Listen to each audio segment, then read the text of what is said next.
बिस्मिल्लाहिर्रहमानिर्रहीम। अस्सलाम वालेकुम नादरीन, आप यूट्यूब चैनल देख रहे हैं। मैं इमरान खान हूँ। नादरीन, सबसे पहले तहरीक लब्बैक ने कॉल दी हुई थी गज़ा में बर्बरियत के ख़िलाफ़ और गज़ा के हक़ में या फ़लस्तीनियों के हक़ में वो एहतजाज करना चाह रहे थे। उन्होंने जुम्मे के दिन का टाइम दिया हुआ था।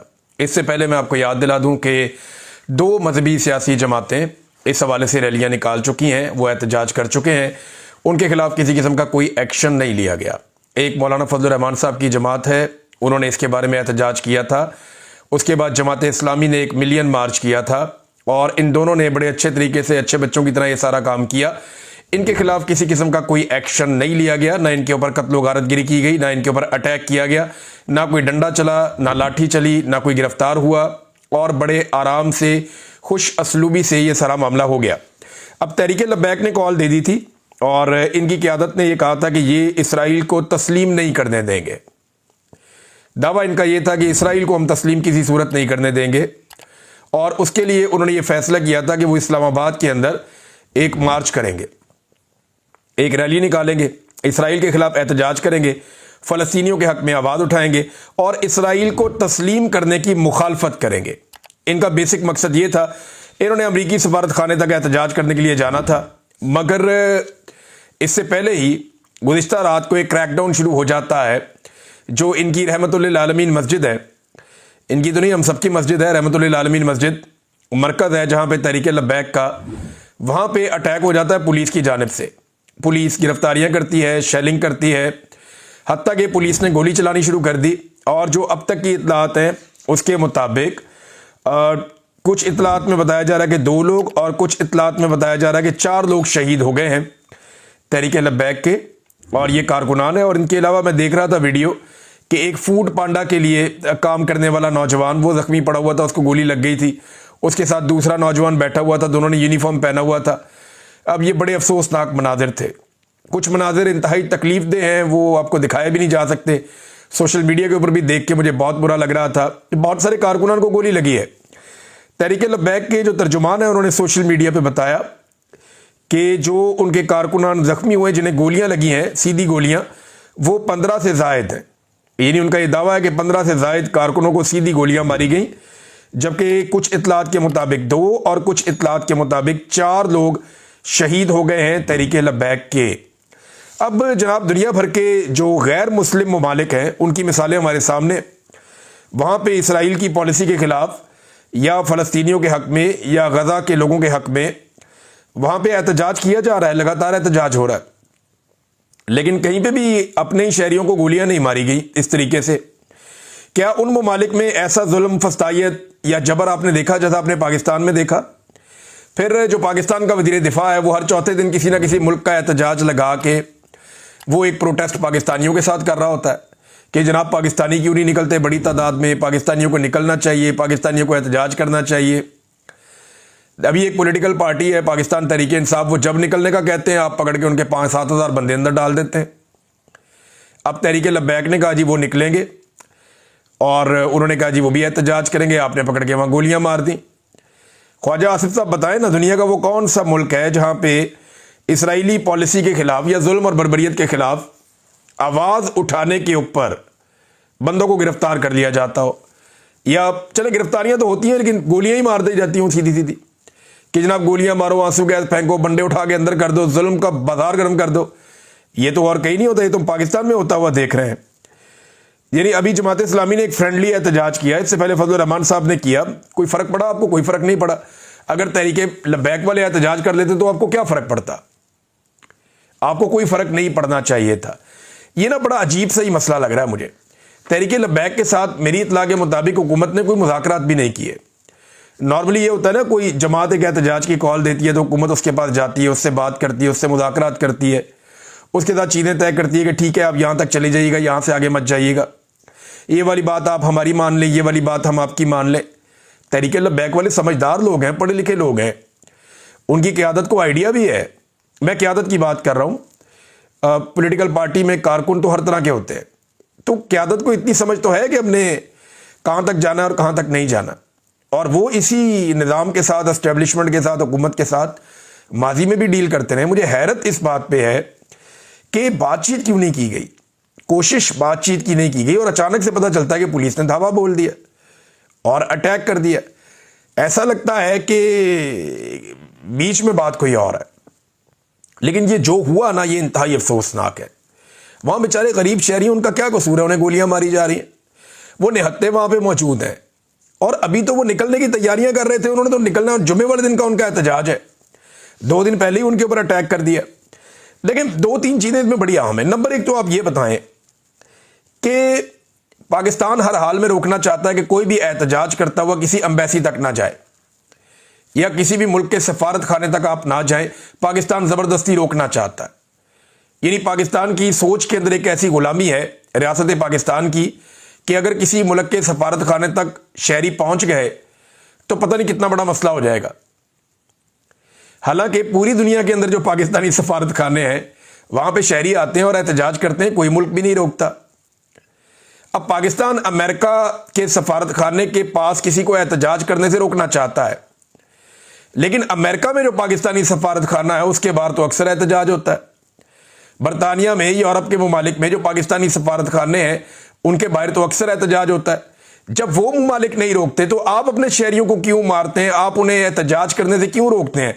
ये तो उनका आईनी और कानूनी हक है कि वो जाकर एहतजाज रजिस्टर करें, उन्हें बताएं कि जनाब ज्यादती हो रही है, आपकी पॉलिसी से हमारे मुल्क के लोग खुश नहीं है। बहरहाल एक तो ये सवाल पैदा होता है।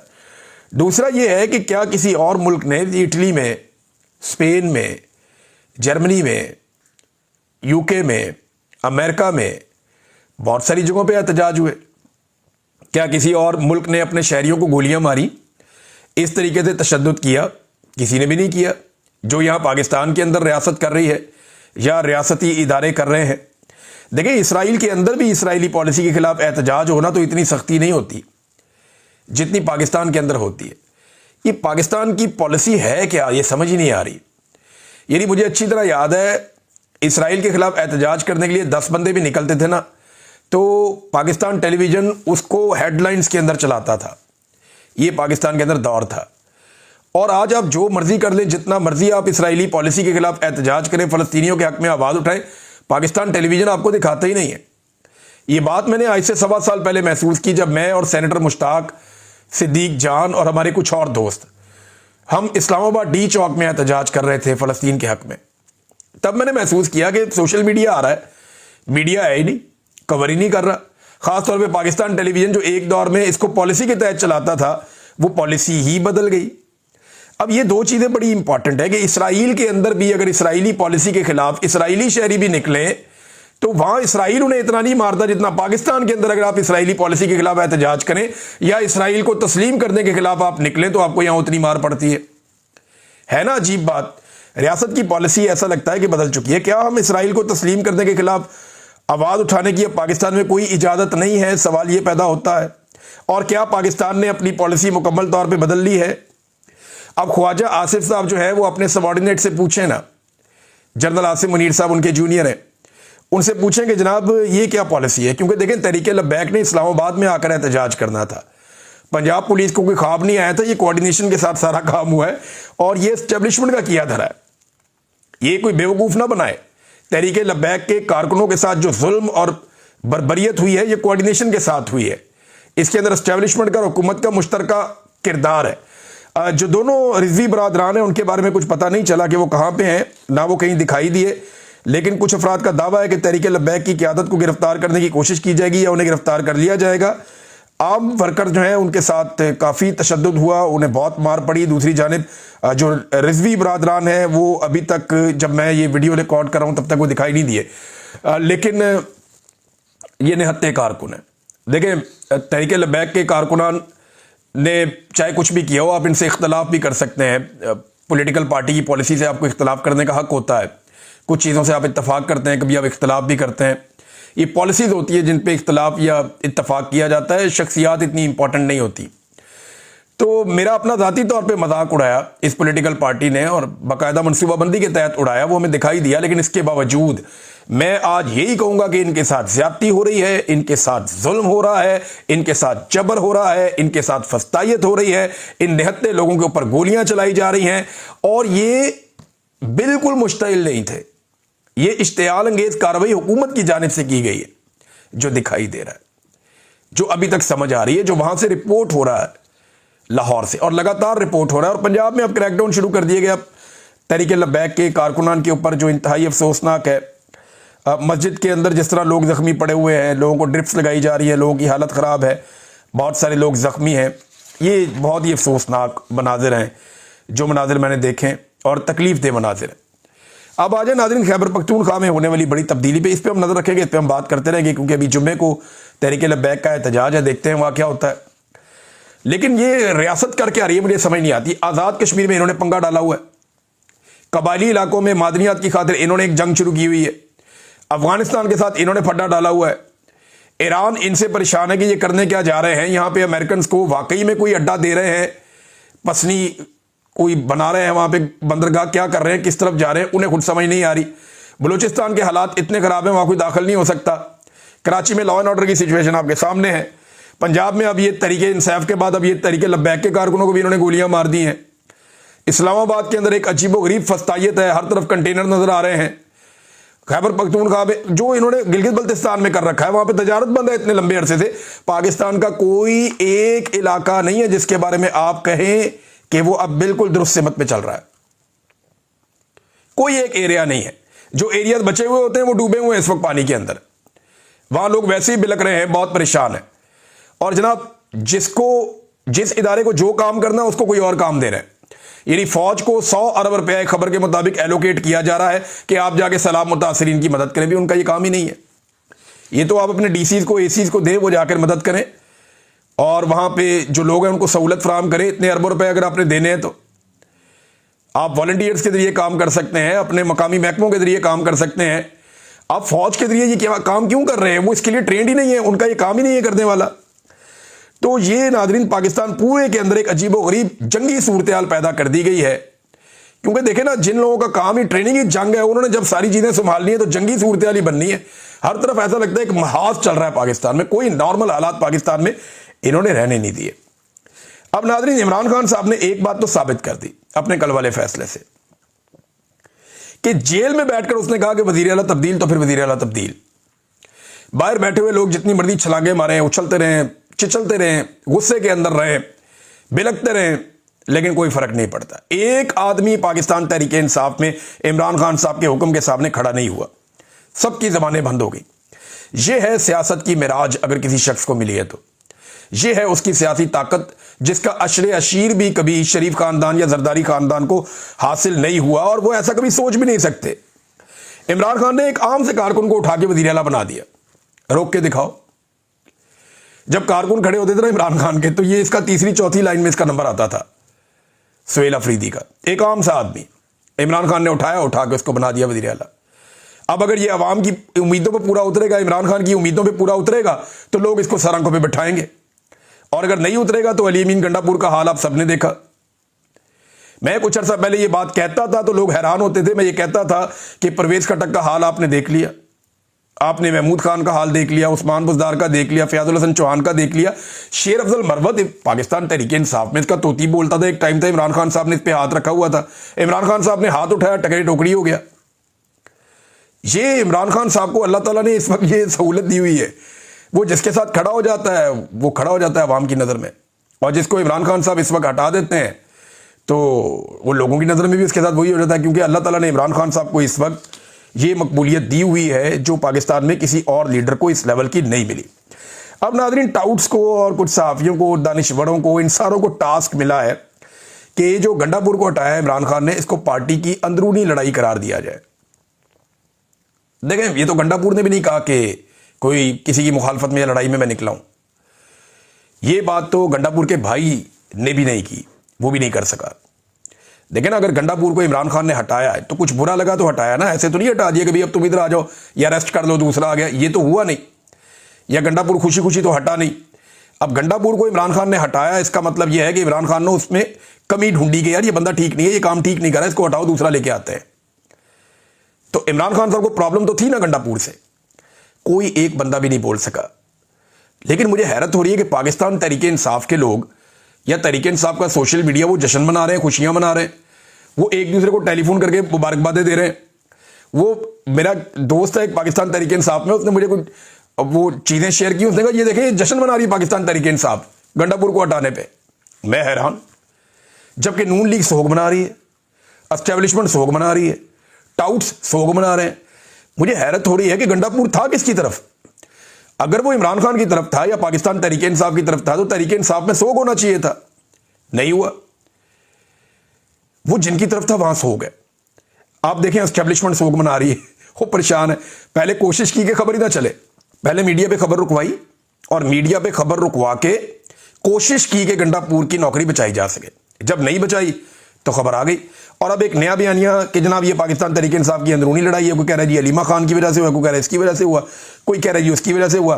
बल्कि यहां कुछ सहाफ़ी कह रहे हैं कि सारी बड़ी खबरें अलीमा खान के जरिए बाहर क्यों आती है, सारे अहम पैगामात अलीमा खान के जरिए बाहर क्यों आते हैं और सारे सख्त बयानात अलीमा खान के जरिए बाहर क्यों आते हैं, आसिम मुनीर का नाम अलीमा खान के जरिए बाहर क्यों आता है। अब ये बड़े बड़े सहाफ़ी ये बात करें, मैंने ये बात मालिक साहब को भी करते हुए सुनी, तो सादा सा जवाब है, एक आम बच्चे को भी समझ आता है कि भाई किसी और की मुलाकात ही नहीं होती। बड़े लंबे अरसे से इमरान खान साहब की मुलाकातें ही बंद की हुई थी। ट्रायल के दौरान फैमिली को मिलने का मौका मिलता था, खबर बाहर आ जाती थी, और जो इमरान खान साहब कहते हैं उसका बोझ कोई और उठाता ही नहीं, और जो बोझ उठाने वाले लोग हैं उनको मिलने नहीं दिया जाता। यानी बैरिस्टर घोर की इमरान खान साहब से मुलाकात करवाई जाए और इमरान खान साहब फील्ड मार्शल आसिम मुनीर के खिलाफ एक चार्जशीट बैरिस्टर घोर को सुना दें, तो क्या मोहम्मद मालिक साहब ये समझते हैं कि बाहर आके बैरिस्टर घोर वो सारी बात वैसे ही बता देंगे? वो तो कभी नहीं बताएंगे। अब जो बताने वाले बंदे हैं, मिसाल के तौर पे अल्लामा राजा नासिर अब्बास साहब हो गए या और बहुत सारे लोग हो गए, पार्टी के अंदर भी हैं बाहर भी हैं, उन्हें इमरान खान साहब से मिलने नहीं दिया जाता। भाई वो लोग जाए जाके इमरान खान से मिलेंगे तो इमरान खान उन्हें बताएंगे, वो आ के बताएंगे। एस्टेब्लिशमेंट ने प्लान ऐसे किया था कि इमरान खान से हर उस बंदे को मिलाओ जो बाहर आके बात ठीक तरीके से ना पहुंचाए, लेकिन बहन को नहीं बदल सकते। वो इमरान खान की बहनें वही रहनी थी। आप दोस्त बदल सकते हैं, लीडर बदल सकते हैं, बहन नहीं बदल सकते, भाई नहीं बदल सकते, खून के रिश्ते वही रहते हैं। तो अलीमा खानम तो अंदर जाना ही जाना था, खून का रिश्ता है। तो जब वो अंदर जाती थी या उनकी बहनें अंदर जाती थी तो वो बाहर आके इसलिए ये पैगाम देती थी कि कोई और ऐसा बंदा मिलने नहीं दिया जाता था जो पैगाम बाहर लाकर सुनाए। हत्ता के सहाफियों के अंदर छांटी की गई और सिर्फ वो सहाफी अंदर भेजे गए जो पैगाम बाहर वो वाला लाएं जो एस्टेब्लिशमेंट चाह रही है, और जो सही पैगाम लाकर देने वाले सहाफी थे उन सहाफियों को बाज़-औक़ात परेशान भी किया गया। मालिक साहब ये सब कुछ जानते हैं, लेकिन चलें कोई बात नहीं, पाकिस्तान में काम करना इस वक्त बहुत मुश्किल है। तो नाज़रीन बहुत सारे लोग खुश हैं गंडापुर साहब के जाने पे, कुछ लोग परेशान हैं, और जो परेशान है वो है जो इमरान खान के पहले ही मुखालिफ हैं, पहले ही इमरान खान के खिलाफ हैं। एक और नाज़रीन बहुत बड़ी खबर है, और वो खबर है मुआहिदा हो गया इसराइल और हमास के बीच में, और ये इसका पहला मरहला है मुआहिदे का। इसमें डोनाल्ड ट्रंप ने और आपस में बात भी की है नेतन्याहू ने, और ये जो मुआहिदा हुआ इन्होंने दस्तखत कर दिए हमास ने और इसराइल ने मुआहिदे के ऊपर। अमरीकी सदर ट्रंप ने सोशल मीडिया पर जारी पैगाम में ऐलान किया कि इस मुआहिदे के तहत तमाम यरगमालियों की जल्द रिहाई अमल में लाई जाएगी, जबकि इसराइल अपनी फ़ौज का मुतफ़िक़ा लाइन पर इनखला करेगा, यानी वो आहिस्ता आहिस्ता अपनी फ़ौज निकालेगा। ट्रंप ने कहा कि ये अमन की तवील मुद्दती और पायदार सफ़र की पहली पेशरफ्त है और तमाम फ़रीक़ैन के साथ मुनसिफ़ाना बर्ताव किया जाए, ये कोशिश की जाएगी। और गैर मामूली मुआहिदे में किरदार अदा करने वाले कतर, मिस्र और तुर्की के सालिसों का उन्होंने शुक्रिया अदा किया। पाकिस्तान का उन्होंने अब जनाब नाम नहीं लिया, पहले बहुत वो नाम लेते थे, लेकिन इसहाक डार साहब ने जो काम किया, जो उन्हें करना पड़ा, उसके बाद वो पाकिस्तान का उन्होंने नाम नहीं लिया। लेकिन हाँ, यहाँ पे एक काम और हुआ कि नेतन्याहू ने कहा कि ये इसराइल के लिए एक शानदार दिन है, मैं अपनी काबीना को बुलाऊंगा, मुआहिदे की मंजूरी दूंगा और अपने तमाम जंगी कैदियों को उनके घर वापस लाऊंगा। अच्छा देखें, वो उनके वहाँ डेमोक्रेसी है, फिर भी वो कह रहे जी मैं अपनी काबीना को बुलाऊंगा और फिर मैं इसकी मंजूरी दूंगा। शहबाज शरीफ साहब ना काबीना को पूछते हैं ना कहीं और से पूछते हैं, सीधा ही भेज देते हैं डोनाल्ड ट्रंप को नोबेल पीस प्राइज़ दे दें, सीधा ही जनाब तय कर लेते हैं कि जनाब हम आपके साथ खड़े हैं from the day one, Asim Munir साहब और शहबाज शरीफ साहब। तो यहाँ ना काबीना की कोई वक़्त है, ना असम्बली की कोई वक़्त है। हमास ने क्या कहा ये भी इम्पॉर्टेंट है, और हमास का ये कहना है कि वो उम्मीद करते हैं कि इनखला होगा और सारी चीज़ें जो हैं वो अमन के तरीके से होंगी और जंगबंदी के ऊपर अमल दरामद किया जाएगा और वायलेशन नहीं होगी। तो हमास ने जो है बड़ी समझ का सबूत दिया है, जो डोनाल्ड ट्रंप की शराइत थी उसके ऊपर ये मुआहिदा नहीं हुआ, बल्कि जो हमास ने बहुत सारी शराइत रखी उनके ऊपर ये मुआहिदा हुआ है। फ़लस्तीन के अंदर इस वक्त जश्न मनाया जा रहा है, खुशियाँ मनाई जा रही हैं, बच्चे खुश हैं, वहाँ बिजली नहीं है, बहुत सारे और प्रॉब्लम है, इंटरनेट भी नहीं है, तो लोग सड़कों पे निकल के ऐलान कर रहे हैं कि जंगबंदी हो गई है, आप लोगों को मुबारक हो। एक नया आगाज़ होने जा रहा है फ़लस्तीन में। वहाँ बहुत सारे पैसे चाहिए होंगे, बहुत सारी इमदाद चाहिए होगी, बहुत सारी कंस्ट्रक्शन करनी है, बहुत सारे तामीराती और तरक्याती काम करने हैं। सबको उसमें हिस्सा लेना चाहिए, सबको अपना अपना रोल प्ले करना चाहिए और मुसलमान मुल्कों को ख़ास तौर पे इसके अंदर अपना किरदार अदा करना चाहिए। नाज़रीन, बांग्लादेशी अदालत ने 2 दर्जन आला फौजी अफसरान के वारंट गिरफ्तारी जारी कर दिए। ये वो अफसरान हैं जो हसीना वाजिद के दौर में बांग्लादेश के शहरियों को जबरी तौर पे गुमशुदा करते थे। इनमें 16 जर्नैल हैं। जब किसी मुल्क की किस्मत बदलती है ना तो ऐसे बदलती है। एक वक्त आएगा कि पाकिस्तान की किस्मत बदलेगी। पाकिस्तान में जबरी गुमशुदगियों के जिम्मेदारान अदालतों के कटहरों में आएंगे और उन्हें जवाब देना पड़ेगा कि उन्होंने क्यों इंसानों को जबरी तौर पे लापता करके उनकी सांसों के मालिक बनने की कोशिश की। एक वक्त आएगा मेरे समेत हर उस शख्स को इंसाफ मिलेगा जिसे हमारे प्यारे वतन में जबरी तौर पे लापता किया गया और इंसाफ और कानून तक रसाई से महरूम रखा गया। अब तक के लिए इतनी, अपना ख्याल रखिएगा, अपने इस चैनल का भी। अल्लाह हाफ़िज़।